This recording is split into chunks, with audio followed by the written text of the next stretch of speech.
What's up, footy fans? Welcome to the 16th episode of Backyard Footy with your host, Hugh Roberts. Co-host, Andre Anderson. Where each episode I dive into the journeys and experiences of professional athletes, former athletes, and other soccer players who've been involved with the game. Backyard Footy is brought to you by the Beautiful Game Network of podcasts. That's BGN FM on the internet. You can also follow them at thebgn.fm on Twitter. This is a very special edition of the show called the Cookout, where a group of us are going to come together, discuss current soccer topics, how we use the game to reach new heights, and how we use the game of soccer and how it affected us through our whole lives. So without further ado, let me introduce you to my guests. My first guest is a local from Maryland, Peebo Due. Played for the DC United Academy growing up. Went to West Virginia, 4-year starter, captain his senior year. Now a current professional going into his 7th season. Next up, I have Alex Lee, another local from Maryland. Some of you guys might recognize him on Backyard Footy, episode 9. Former Maryland Terp, started for 4 years, captain his senior year, played professional soccer for 7 years, was drafted by FC Dallas, and played 6 years for the Richmond Kickers. My next guest is another local from Maryland, Justin Lee, his twin actually. 4-year starter at Penn State, who's now currently on the Guam national team, and now he's in the dental school from Maryland. My next guest, the local from Virginia, Alex Herrera, played for DC United Academy as well. Went to George Mason, 4-year starter, captain his senior year. Now he's director for VSA, which is Virginia Soccer Association, one of the top clubs in here in Virginia. My next guest is another local from Virginia, Yannick Eckenrode. Played for DC 23s growing up. Went to Radford University for a year. Transferred to Mason, played with us for 3 years. Now he's actually a professional, played a year in Iceland, and now he's still a professional playing, going into his 4th year, I believe. Last but not least, another local from Maryland, Julio Arjona, played for DC United Academy, former member of the U17 national team. Went to West Virginia, transferred to George Mason, captain his senior year, and now he works for Deloitte. So without further ado, let's get this started. What's up, fellas? How's the drive in? Wasn't too bad? Raining. Not too bad. Appreciate you guys coming out on this stormy day. Yeah, sure. So, before we get started, I just want to say, I've known you guys, or some of you guys, for a long time, you know what I'm saying? Played, I've known you for a while, you've been balling since I'm younger than you, so I'm like, damn, this dude was nice, you know what I'm saying? We got the Lee brothers out here. I've known y'all since high school. Still don't know which one is which. You know what I'm saying? Still trying to figure it out. So which one is, tell the camera. Alex. Justin. Okay, cool. So we got the Lee brothers, Peebo. I've known you for a while. You play the same position as me, so I'm like, you know, that was like one day, Peebo, I'm gonna be like him. I'm gonna beat him, you know what I'm saying, one day. But also looking around, a lot of culture here. Now soccer is a cultural sport, you know what I'm saying? Unifies everybody, the world, biggest sport in the world. What has soccer culturally for all of you done? Obviously we're a lot more grown than we were when we were playing as 6, 7-year-olds. Culturally wise, what has soccer done for you? Start with Julio, what do you think? Sure. I think one of the things it's done is that, I don't know, even from a young age, it just allows you to meet different people's different perspectives and different cultures. Like, playing with Peebo from the get-go, even like Hugh, like, you know, I got to learn about Ivory Coast and Jamaica, like, when I was younger, you know, and how that, like, ties it all together. You know, knowing the Lees, too, Guam, like, also from Maryland, too. Alex, you got a Bolivian, you know what I mean? A little something. Yeah. Yanni, too, you know what I mean? A little American, I mean, that's closer to us, though. German. I was like, we got IHOP here. But I think, I don't know, my bad. But I think what it does for soccer, though, it just unifies. You know what I mean? Like, I don't think I'm not saying I don't know soccer in general, but it could just be a sports aspect, too, where just, like, it opens you up, right? Yeah, so sure. I think that's how. Yeah, I mean, it's crazy because you watch basketball, you watch football. Yeah. They're mainly, you know, black dominant sports.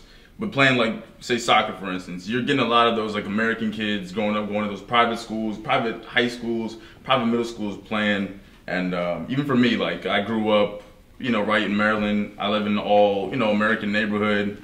And I always think about, like, you know, soccer helped me be able to connect with people that might not look like me. Being in the business world right now, I travel all the time. I meet older people 50 years old, you know, people that are younger. And it's easy for me to communicate because of what soccer did, you know, for me growing up. So what do you think, Hugh? I mean, for me, for example, you know, look at a bunch of you guys. I went to a private high school, private middle school.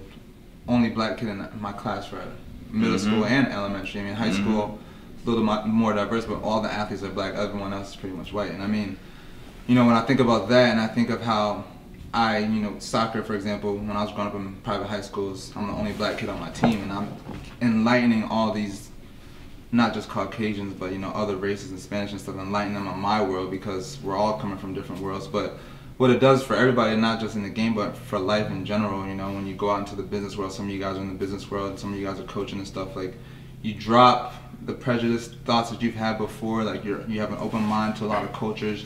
You're understanding what maybe a Spanish person does in their home and their heritage and stuff. So when you get into the real world, you don't have these prejudiced views. And I mean, throughout my life, I'm very grateful that I've been growing up in this very diverse sport and been playing. I'm still currently playing as well. So I'm very blessed to be able to see this. But when you're coming from, you know, sometimes just limited mindsets, or maybe a sport, maybe predominantly one race, i.e. maybe like hockey or something, where it's just every single person's pretty much white, and like that's perfectly fine too, nothing wrong with that. You're just like, you're limited to getting certain different cultures and stuff. So I mean, for you guys, perfect example, you guys are traveling the world with Guam and stuff too. So I mean, talk about all the cultures you guys have been seeing.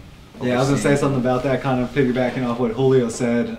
It's soccer is such a worldly sport. Yeah. You meet so many people. Me and Justin had the privilege to go play over in Asia, and see different parts of the world, and not even playing soccer, but just being immersed in the culture. You learn so much, how other cultures are, and just how other people live around the world. It's I mean, it's been an amazing experience, and soccer is the vehicle that did that for us. Yeah, for sure. I mean, it really is a universal language. You can connect over the sport anywhere in the world. I feel like most other sports, you really don't get that. Just pick up a ball. Exactly, pick up a ball. Someone comes and you just play on the street. Like everybody knows how to pass the ball around the world. So where have you guys been, country-wise, like Asia? We were pretty lucky. We got to go to start off Hong Kong, Singapore. We played in Iran, Turkmenistan, India. Places I heard of. Some wild places for sure. So. Damn, that's cool. That's cool. People, what you think? I mean, you African, right? Yeah. Or Ivory Coast. Yeah, Ivory Coast. So you probably heard all them African booty scratching jokes. I was joking. No, but just to echo what they said, you know, soccer's a worldwide sport. Yeah. You know, but personally for me, in my experience, you know, as a professional, I've lived in, you know, many different cities around the U.S. So kind of just, you know, viewing that culture. You know, I've lived in the South, I lived in the West Coast, I lived in the Midwest. Yeah. So, you know, to see different cultures and how soccer is all connected with that, you know, it's been a great experience for me so far. So True. I mean, it's straight. Yannick, what do you think? Yeah, you know, spending time out in Europe, playing in Iceland, playing in Denmark, you know, they all speak English, but they kind of choose not to. They'll speak English to you kind of when they need to. Yeah. And so there's some times where you're in practice and you don't understand what's going on. Coach isn't saying anything in English. You have a hard time following. So for me, it was just kind of a crazy experience to just really learn the language of the game, because I don't understand what anyone is saying. The only connection I have is on the field, what we do together, how we play together, and learning that. And so, you know, understanding how it's really just a universal language, and you can connect with people even if you have no idea what they're saying. Yeah. So would you just study on your own, take courses? Like, how'd you kind of learn the language? Early on in Denmark, I took a couple courses just to get kind of the basics down. But you know, it's a workout. It's a mental workout. It's trying to pick up on a little word here or there. Early on, it's left, right, turn, here. And soccer language is completely different than the normal language. You know? Right. Like, Slang. So if somebody in the streets asks me, "What have you learned?" I'm saying all these soccer terms. Why did you learn those words? Why did you go turn? And you're German, right? Yes. So how did I mean? Your mother's German? Yeah, my mom's German. Did that kind of influence you, playing wise, or? Yeah, kind of. It's just always been there. Yeah. I was just raised with it. I was raised being a fan, raised playing with my brothers, and that's just kind of how it's been. I feel like for all of us, it's like might have been one of those things where our parents got us into it early, you know what I'm saying? I mean, I'm Jamaican, he's Jamaican. I know our dads used to play together when they were in Jamaica. So it's like, you know, our family line been going back way back. So it's like our dads played together, you know, we came to America, we played together. Pretty sure a lot of you guys had your parents, like, you know, or somebody in your family, an uncle or a cousin played and you were always around the game. Now you, Alex again, right? Yep. Okay, Alex, director, VA, VSA, yeah. Explain that to me. So basically, I think we all took the similar path. It was, I'd say, unfortunate to share some of the experiences these guys had playing professionally. Yeah, so the next best thing for me, I went to the 9-to-5 job, didn't like sales, got out of it, Had to go back, finish school. Yeah. I did an internship with VSA actually. VSA through is Virginia Soccer Association, Okay. Prince William County area of Virginia. So yeah, I finished my school through that program, and after I got done, they offered me full time. At that point, you know, still trying to figure out if I want to play, do I want to stay around the game. The next best thing for me was, I guess, providing my love, insight for the game, and just, you know, reflecting it onto these kids that I deal with on a daily basis. And especially, you guys talk about culture. Yeah, I was gonna say, when you see what the Yeah, kids nowadays in the culture. I mean, every demographic is different. You know what I mean? Especially, I mean, you go 10 miles that way, it might be different here in the DC area, or in Arlington, or, you know, Woodbridge, for example. Different demographic. What's your demographics out there? So yeah, with Prince William County, I would say it's pretty wealthy, socioeconomic. They're pretty high up there. Yeah. Yeah, just a lot of good people, good kids. Yeah. But then again, you look at the world of football, and the top players, the top athletes, they sacrifice for everything they get. They sacrifice from a younger age, and just like we talking about growing up, traveling a lot. You see those. You go to Argentina, and you see a young kid who has nothing. They're playing for everything. You know what I mean? Yeah. So just trying to bring that out of these kids and try and help them along their journey as well. I mean, go ahead. I was gonna say one thing that I obviously noticed too is like I think the one thing that soccer really does really well is that connection. Like I've known most of you guys for like several years now, and it's just crazy how that soccer community, like, you always are stay connected. Like, and it not only brings us together, but it's like our families too. Like when our parents would go see our games, like you see like the dads and the moms just constantly talking about soccer too. So it's almost like its own community that I think goes a little bit unspoken. But it's like, it's awesome because like, you know, we're all doing different things, but at the end of the day, we'll still be talking about like soccer stuff. Like we play adult league and we're still as competitive, if not even more now. Like, we won't go there. What was the score? Cut. I'm 6 here, but don't do that. But that's it. I think it's one thing that just goes unnoticed is like the connections with people, man. Like it really is something that I think you can't really describe it, but like just like the sense of like community and almost like this excitement when you see them, because you instantly know you have that conversation ready to happen. And I think that also lowers barriers down. You know what I mean? If you can just all relate to one specific topic. Right. And I think that's the beautiful thing about having this kind of thing, having this connection, because feeling that family environment, because when you're doing it, you kind of forget how small of a percentage of the population is actually doing this. And it can feel alone, it can be lonely, you can think you're in it alone, but to have people to go through it with you. I mean, every one of us played D1 for the most part, and even just to be a D1 athlete, I think is only 5% of the average person actually gets to play Division I college sport, whatever, not just soccer in general. And then you go from there. I mean, some of us are playing professionals right now, and it's like the top 2% that even get an opportunity to play there too. So I mean, bringing together all of that and just having that close-knit as a family, you know, we're still relatively all pretty close. And outside of the sport, where you guys are saying, I mean, our parents and stuff, my mom hangs out with Dream, another boy that we know, that our families are best friends. They go to the adult meetings all the time, and you do all kind of stuff. Like who knows? But it's like it's more than a game. At the end of the day, we see other athletes talk about the emphasis of more to a game, but it really is deeper than a game, because it's bringing us here right now. Some of us aren't even playing the game. It doesn't matter, because we were at some point involved, and it's deeper than that. We're like a family, and the soccer world is very small, especially in this area. If you're good and you have talent, like we all know each other, but there's people that know us that we don't even know, and these young kids that sometimes, like, we're just playing pickup. Me and people play pickup all the time, and these guys like, oh, like Hugh, like people, like, well, I'm like who are you? These young boys, but like the soccer world is small, and it's a family per se, like we were talking about, and so like word travels and news travels and stuff too. So it's more than a game. True. Well, I got another question for you guys. Moving on to number 2, you brought something about sacrifice, and that's something I do want to get into. Now, I remember, you know, going to like Arizona and all these places during this wintertime. December would come, we got the Arizona trip coming, we'd be like, oh, bad, we won't skip school and all that stuff. Yeah, little things like that. And teachers would be like, you ain't going nowhere. I'm like, oh, watch me. Like, watch me. Here's a slip. Watch. Yeah, like I'm out of here. And this is like in high school, and I know a lot of you guys have done even, you know, earlier national team and all that stuff. And one thing the other day actually that I noticed was I went to my uncle's house for Thanksgiving, and I was like, you know, chilling, and I haven't seen my uncles in a while and stuff like that. And I'm looking around the house, and I'm like, why do I have no pictures in this house? I'm looking around, I'm like, all my cousins are here besides me. You know, my one cousin goes, this is what she said to me. She said, boy, because you were never here when you were younger. And I'm like, damn. But then I'm thinking, I'm like, it's the truth. That is the truth. Yeah, because think about it. Sundays, you know, that's like the family church day or whatever, you know, religion, race you are. That's the family day. I wasn't home because we had a game on Sundays. Like I said, we were going to Arizona on during a school week for like a whole week, or we were traveling, playing games. It's like, sometimes I'm like, man, like I sacrificed like my family as a young, you know, at a young age to, you know, chase a dream that we all wanted. Even if that was just to get to college and play, that was something that, you know, I feel like we all, you know, try to. Well. Yeah, so it's like, Hugh, what have you sacrificed, or you know?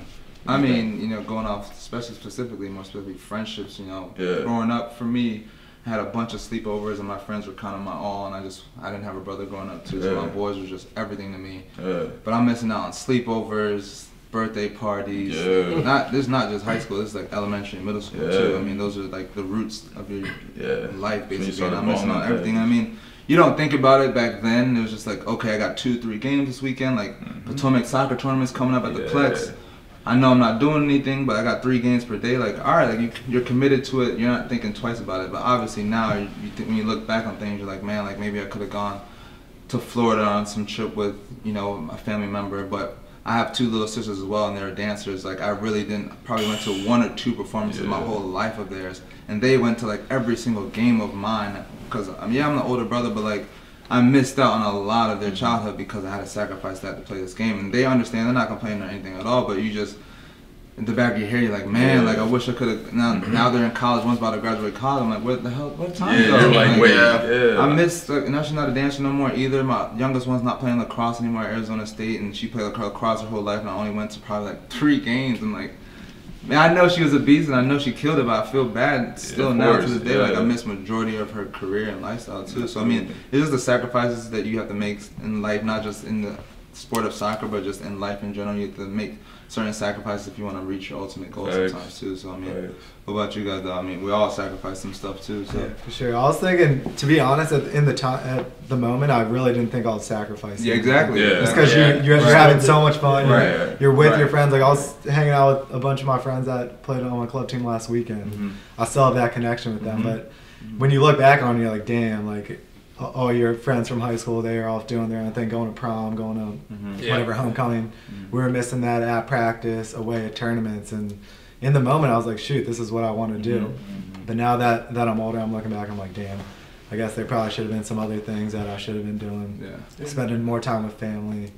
But I mean, at the end of the day, I really don't regret anything. I mean, I still love the sport to this day, got me to college, so I mean, I can't say that I regret it, but looking back, I feel like I probably should have been a little more invested and involved in my family. Maybe. Well, one thing about that is, like, you got to think about it sounds kind of like, damn, like I wasn't there for my family, but you got to think about how much our family supported us. And even though we weren't there for them, they were sacrificing for us. They were like, you know what, it's cool that he's not there because we know that he has this talent and he's pursuing something that we are supporting him on. Like, we'll let him skip on church for the next couple of weeks if he like comes one time at this year, just so that he can do his thing. You know what I'm saying? Because they all know and everybody's supporting you. And obviously, we all played in college and all that stuff, so they knew from an early age. They're like, yo, this kid's obviously good. They probably saw us play a couple times, and they're like, all right, you know, let him do his thing, and you know, he's not just fooling around out there. You know what I'm saying? So what else do you guys think?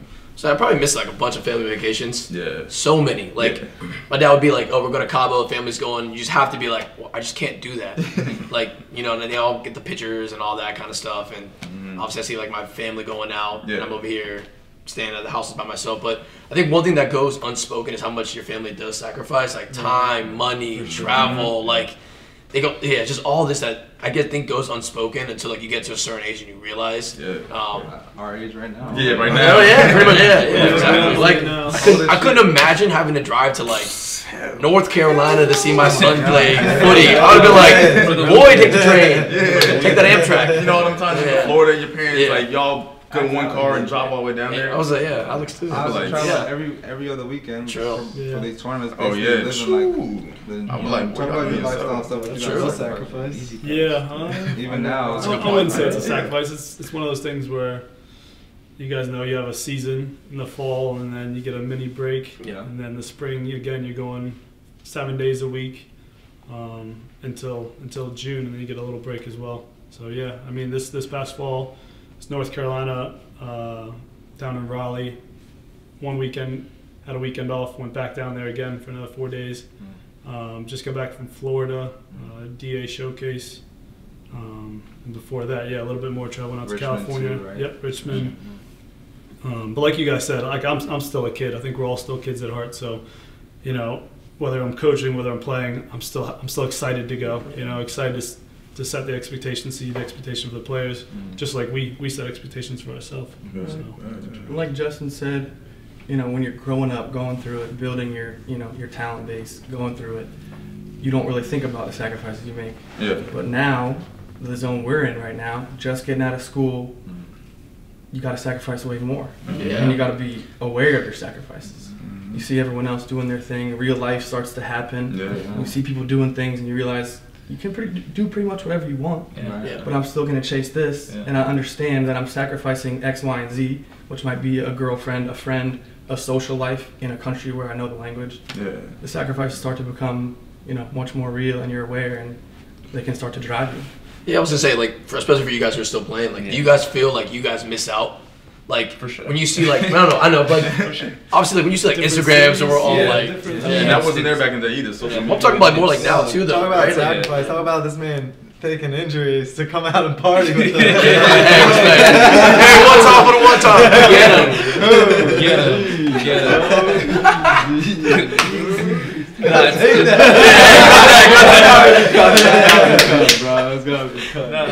It's definitely difficult. I mean, I'm glad you touched up on that because, you know, even at this level right now, I mean, we were talking about it the other day, like our off season is basically our time to reconnect with friends and family and kind of get caught up and you know, back into things. So it's difficult, but at the same time, we know what we're sacrificing. Like we signed up for it at the same time. So it's just about balance. You know, it's mad difficult, but you know, I don't know if you want to speak on it. Yeah, I mean, yeah, that's what I was gonna kind of say. What Young said, like I really didn't feel the sacrifices until I finished college. Really, I mean, in college, sacrifice school. I didn't really care about that. So it wasn't a huge sacrifice. Easy write-off. But yeah, easy write-off. But once you get out, you're probably playing in some other place where you didn't grow up. So you're playing away from home.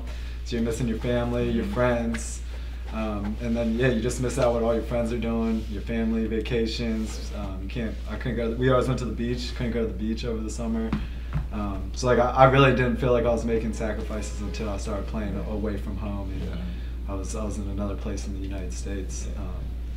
But I mean, it's part of the game, and I loved what I was doing. So yeah, that's when I kind of started noticing it more after college. When I'm going to professional right after school, I'm still commuting back and forth from Richmond. We all had a house my senior year, and so like I'm going back to school on Tuesday to Thursday, hour and a half drive every single day for 4 times a week.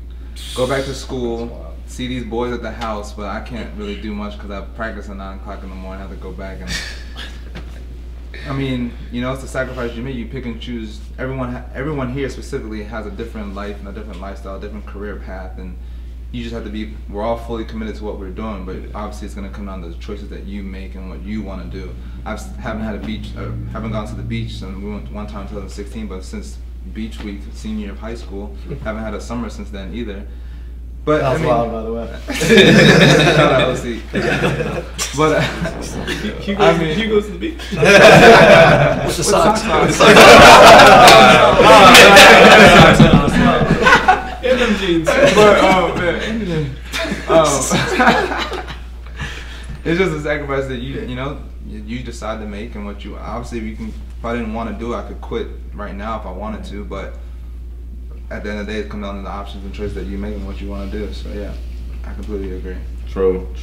That was kind of sad though. Like you guys started off kind of sad, and I'd be like, it's not a sad thing. I'm just like, we sacrifice. Yeah. But you get something happy now. What was fulfilling about it? Like for me, I just remember, like I said, going out of town or something. And I'm just thinking like, damn, maybe not with my immediate family, but I'm with my boys. And to me, that was like my immediate family too. Like it was fulfilling to like play with my boys, you know what I'm saying? Ball out, win games. Even if we're losing, it's like always as like a team thing, a family thing. And like for me, like the most fulfilling part that I look back at it now, I'm not playing, I haven't played in a while, but it was like building that like family thing, that like brotherhood thing. I mean, you guys coming in, dabbing, handshakes and stuff. I'm thinking, man, like I remember those days, you know, like all those things, and it's like that brotherhood part of it was what I look back and be like, yo, that was the most fulfilling. Like I could lose and cry right there in the game, but I tell you, in 10 minutes we go on that bus, go back to the hotel, better believe we're like in the back, like making jokes, like just. You know what I'm saying? Somebody's gonna get flamed, and like you better, your socks better not be stinking that day or something. You know, it's like something like that. So that's what I'd be like. And that's what I took really from the game. You know, the fulfilling part of it. What do you guys think? Yeah, I mean, for me over the years, it kind of changed throughout my life. Like in the beginning, my dad played college soccer, went to NC State. He's Jamaican. He's been playing his whole life in Jamaica. Obviously, soccer is #1. So in the beginning, I remember just working hard and playing for my dad. Like I wanted to come home every day, see him smiling. If he's happy, I know I'm gonna be happy. Because if I don't play well, he's gonna be in my ass 24/7. So that's how it was kind of until around middle school, going into high school. Middle school, I switched to Potomac, started playing with him. More family oriented. Get to high school the same way. Especially college was like kind of the peak familyness for me in soccer.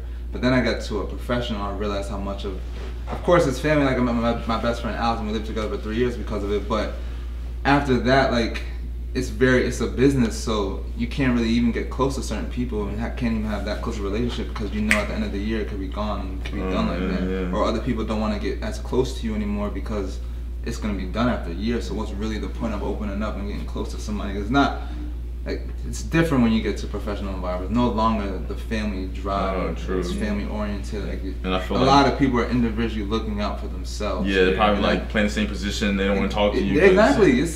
You're in my spot right now. Like I can be laughing with you on your face, but behind your back, I'm like, nah. Like I hope Hugh gets hurt. I want to take his spot, kind of thing. Like, and it didn't hit me until after college, and you know I'm a professional now, and just life in general. You gotta roll with these things and understand them sometimes. Yeah, I mean, like, you know, in the locker room, obviously you're gonna be a whole, but what I've realized is, you know, there's times where you find your clique, your group, you know, you kind of stay in between, you know, those lines. Obviously you're gonna be cool with everybody, but it does, you know, get in, you know, cliquey at some time. Just for that reason, you know, you're there for a job, you're trying to get a better contract, you're trying to be on the 11 and, you know, get some playing time. You can't be worried about, you know, if I'm getting along with too much, you know, with other people and stuff like that. So it's difficult. You got to balance, but for the most part, it's, you know, you come to play and, you know, find your group and keep it rolling. Well, is there anything fulfilling then that you take from soccer? Also, like, the fulfillment is winning, man. Winning with your boys. When you win with your boys, there's not a better feeling. Like, that's a fact. Yeah, when you just step off that field and you crush the team 3-0 and you just look like when we used to play PDL, Real Maryland, you know what I mean? Like we get those W's, just like you just did something. Like you feel that like excitement. You're like, we are literally, like, you're on top of the world. You got this like, you get this high that's like. We won the A10. Exactly, same thing. Yeah, in college, you're like those are your best friends for 4 years. Yeah. Win the conference tournament, then you get back to Fairfax, Virginia.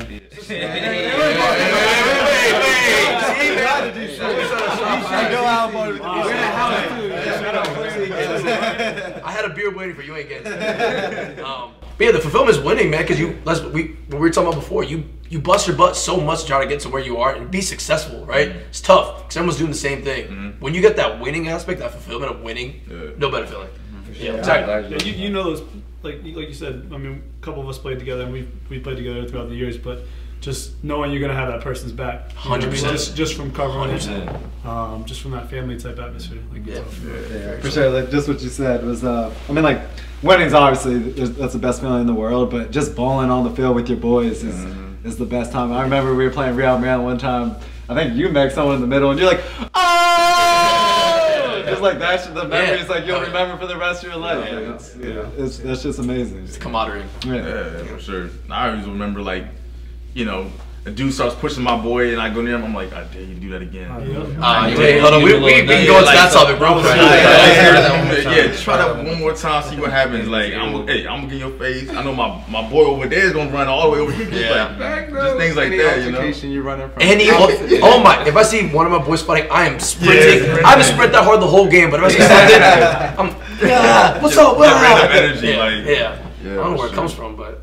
Yeah, it's that fulfillment of that. It's that camaraderie. It's the winning. Yeah, for sure. It's just that competitive drive, you know. And I think that sticks with you throughout your whole life, though. It doesn't really go away. Yeah, It's like a because you're an athlete. Yeah.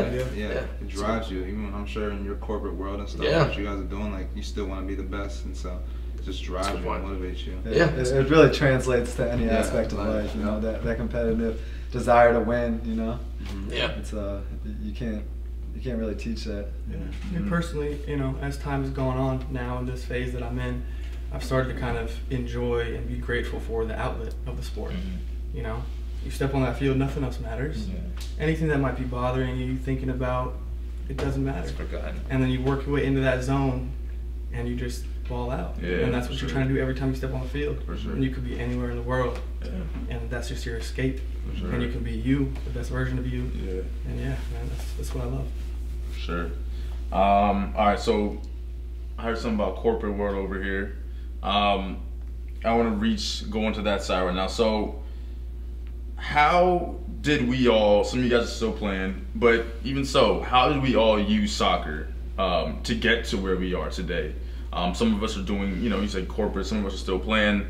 Like with me, I travel a lot for work. Like I'm always going to different countries. You know, I went to Germany, and then I'll be in LA, and then I'll come home and do something here. 2 weeks later, I'll be in LA. A week later, I'll be back here. Then I go to Orlando 4 times in a month, and then like I'm all over the place. So when I look at soccer and the things that I've learned from it that has brought, or that I took to the world I'm in now, it's like being able to speak to people and you know, feeling like a team captain. Maybe you weren't the team captain on your team, but at the end of the day, it's like we're all one team, we're all the captain, you know what I'm saying? It's like, I feel like as an individual, I can go to different places, speak to different people. I feel confident in myself because of, you know, the game, things like that. So what has soccer done for you to bring you to where you are today and help you in the field that you're in?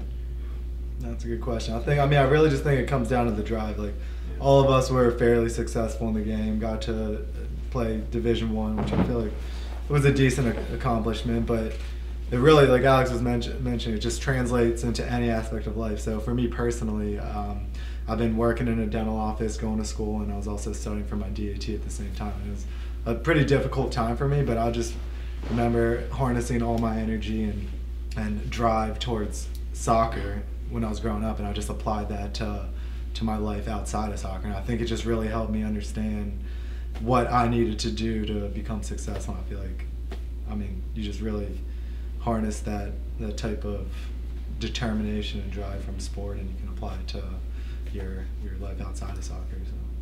That's a very good point. I was going to think, one thing sports does is that one is obviously the competitive nature, which that's what anything, but I think the thing with soccer, what it does is it gives you a structure, right? Like, you have to sacrifice time every morning to go to practice and balance school and to balance like some sort of social life. So like going to that in the corporate world, it's almost like you're already one up in the game. Like I come to work every morning, like I'm there 8:30 before anybody else because I'm just used to that.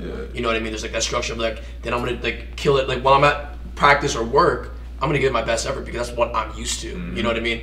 And then also like, I think the diversity of soccer, what it brings, and it allows you like to relate to different people within the office while like, you know, you get to the working world, you get to dental school, you're a coach, like still playing, like you deal with different personalities, but soccer kind of gives you that leverage where like you can relate to other people now, right? So I think a lot of corporate America, it's just likability, like liking, networking, like knowing other people. I think soccer does that so well because I can relate to a lot of people because of soccer, right? So met a whole different bunch of people growing up, and like you said, personalities. Like you're used to everybody, you're ready for anybody. Like bring them on, I can handle it type thing. Yeah. Sure. Anybody else? Yeah. I also think teamwork is one of the biggest takeaways that I've gotten from soccer. Almost anything you're doing in life is you got to work with other people. So the ability that you learn through soccer to communicate, treat others well, all to come together for a common goal, it's universal. So that really translates to whether you're working, friendships, anything. And it just, I feel like it gives you a leg up on other and everyone else. I'm actually curious, I guess like for coaching, I mean obviously soccer kind of built the foundation, but now as you're in the other side, I guess how does that relate? Yeah, I think it's different through every age group. Like we talked about, like look at a game of soccer. There's so many life lessons within it. You can go up, you can go down, you can have a high, you can have a low.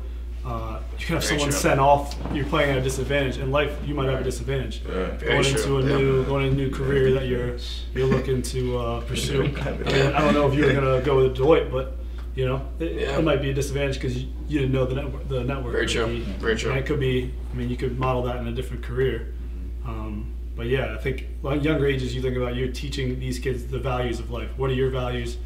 Because you're going to role model for them, correct? And in older age groups, it's more of what we're talking about. Hey, there is a very competitive nature to what you do. So dental school, I'm sure there's tons of people applying. There's tons of people that want to be the best at it, but realistically, not everyone's going to be the best. You're going to fall short if you don't bust your ass like you talked about. So in terms of life lessons, that's extremely good point. That's why I think everyone here is not thinking that deep, but everyone's successful here, just because they have a drive. But you will be successful in your next task or goal. So. Yeah, you guys are giving me a lot of confidence, not playing, but still. That's because we haven't been on the field in a while. Coming at you incomplete. No, but I mean, you guys are, showing that your drive, your teamwork is taking you, in the corporate world. So. I mean, for you, for example, though, like you're someone who's still out there grinding hard for 5 years now, trying to find. You played overseas in Iceland for a little bit. You've been here for the most part, still trying out for multiple teams and stuff, bouncing around. I mean, obviously you're still involved in the game, but would you feel like because of how you were back in college and high school and stuff like that drive you, and just soccer in general, just keeping you motivated, even though you're not having that much luck right now? It's all about luck a lot of times in life, and you're still just rolling with that wave, though. Is that just motivating you and driving you because of the competitor that you are? Exactly, and that's what the game has given me, is that drive, that intensity to go get it. And then once it gets harder, you got to keep pushing. And I'm not gonna turn around when it's hard. You got to push through it because you know what's on the other side. It's right there waiting for you. Teaches you that resilience and grittiness. Not stop. Every day, do something to get better. Keeps you going. Every time you lose a game, you're not thinking, "Oh, I'm gonna lose the next game too." You're like, "I'm gonna bounce right back. The team, the squad gonna come. We're gonna win the next game." You could lose 5 in a row. You're like, "Well, we're gonna win the next game." It's like one of those things that it really teaches you. That's definitely true. Just to piggyback on that, so like, say I'm on the field and I look over and I see Cristiano Ronaldo. Obviously, he's better than me, but in that moment, I'll tell myself that I'm the best player on the field, and I feel like that attitude has helped me do well outside of soccer, right? So, Very good point. Very true. Gotta have that mentality. It's that makeup, that complex, right? Build us into warriors. You know what I'm saying? Yeah. But okay, this is like the last one right here, and this is the one that we've all been waiting for. So in America, soccer's not the first sport. It's not the main sport that everybody turns the TV on to watch, the MLS Cup final, or a regular game between whichever MLS teams, or whatever team in general. I mean, people are more concerned about the Super Bowl commercials than watching like an MLS game nowadays, which is like ridiculously crazy. That might not be right, but I'm just throwing it out there. Yeah, I mean, you're pretty close. So we've all played from very young. Some of us are still playing. What are the changes that need to be made? Like, what needs to be, and I mean, you're right here. But like, what changes need to be made? Like, what do you think in the youth game needs to be changed?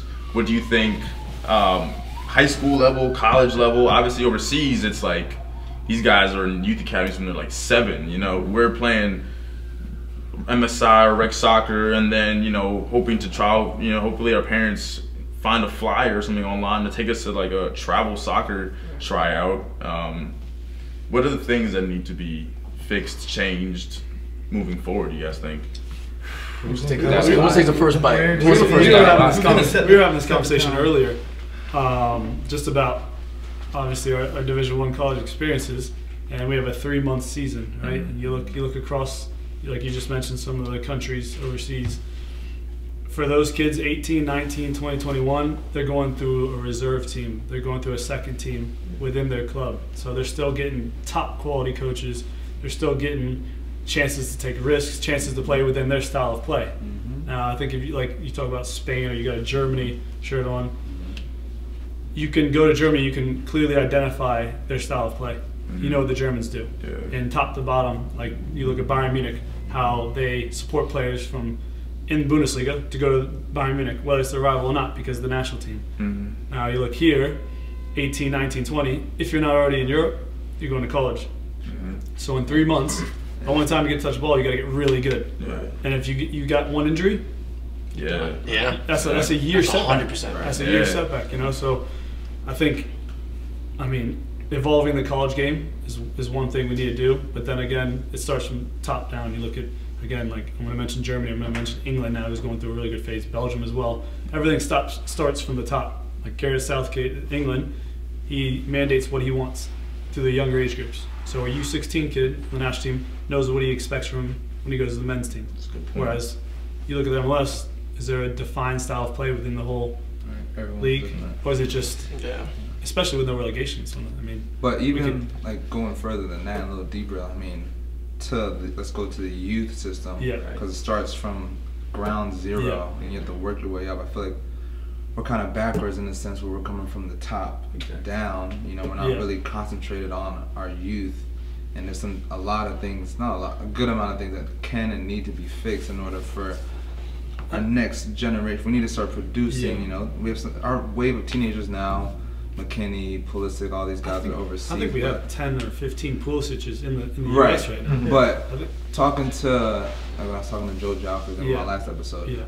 He's telling me Brazil on average sends like 200 kids per year overseas, and their whole motto is just sending kids overseas, sending kids no matter where, send them. You know, for the opportunity and development, and just to, you know, even for the country it looks well, because everyone knows Brazil can play soccer, period, and it's because they're dumping multiple, and through their academy system, you know, they're able to find these poor kids, and they're still able to play, and they look at the top, not just in soccer, in every sport, the best athletes really come from nothing. And it's, like we're talking about the mentality that's driving them to get there, but I feel like we need to fix some things at the bottom more. Well, a lot of those countries, there's no pay to play. Right.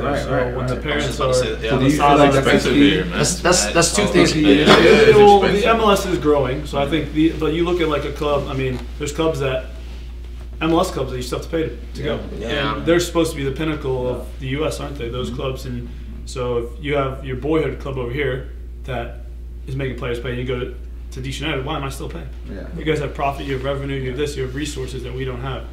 You know, so you talk about top down to bottom. I don't think in the U.S. we're clear in every age group our style of play, what we want to be teaching the kids, because you got some U11 coach that wants to win for his pride, or some U9 coach that wants to, you know, kick the ball, let's score 10 goals because my daughter is the best, or something like that. This is an example in everyday football. But yeah, like you said, investing I think is huge, making it cost free, because then again, pay to play, you got parents, you got other factors that you have to deal with. I was gonna say two things that I've kind of just acknowledged. One is like the mentality, right? Like obviously I'm Hispanic. Like I don't think U.S. and I don't know if this will ever change, but I feel like in those other countries, and this is me just maybe focusing strictly on South American and like Central America, is like there's that hunger that it's hard to replicate in the United States because we have so many opportunities here, right? Like demographic is just like there's like they have like in Brazil. That's your way out. Messi came from Rosario, one of the poorest places. That's what I'm saying. But it's a mentality, right? And like I can say there's some of us that have that, right? But it's like when me as an American kid, right? If I don't play soccer, it's okay. I can go to school. I can go to college. There's a way out. But when I don't think that's the goal for parents. Though. The parents not like I want my kid to go pro. No, I want him to grow up and be a doctor, a dentist. It's a mentality. So that's something that I've acknowledged, right? And I see that when I coach for a short amount of time. It's like the kids just take it like it's okay to lose. It's okay to do that.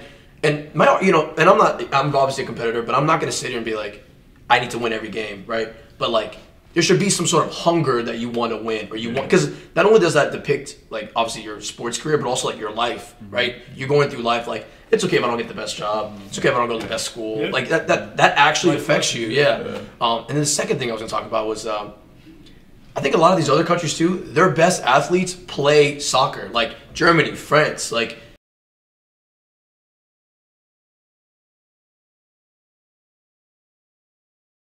We have soccer is just such on the totem pole, like in the bottom totem pole, where it's like, it's just hard. So if you like look at just like genetically, like we're not getting our best and strongest players. Like, they're playing football. Why? Because there's more money in it. They're playing basketball. Why? Because there's more money in it.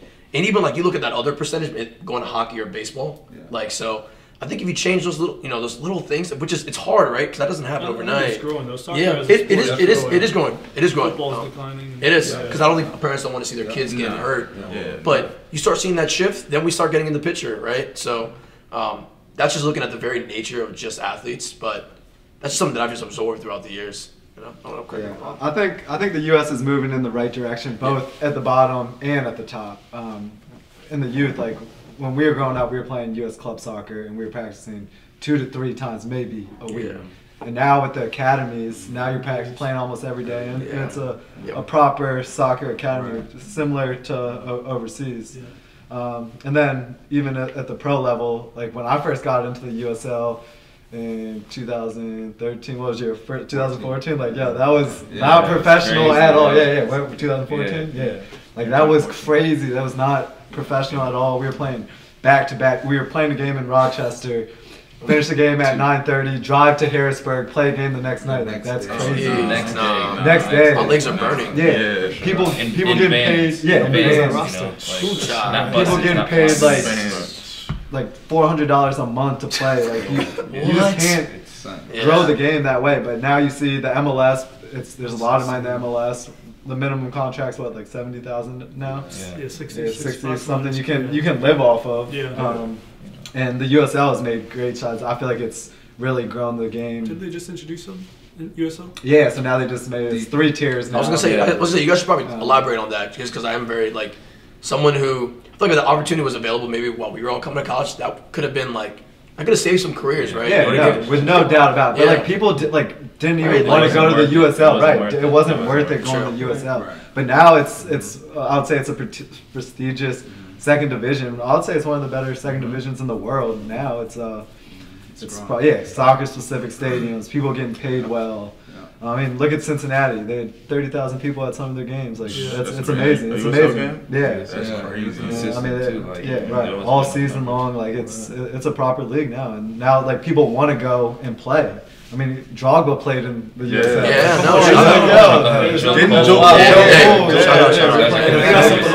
They can't leave. He's part owner of Phoenix and let go to MLS. So it's all good. I mean, I feel like all that together is growing the game in America. So I think it is heading in the right direction. Absolutely. I agree with that too. For sure. I appreciate you guys coming on this show. It's an excellent episode.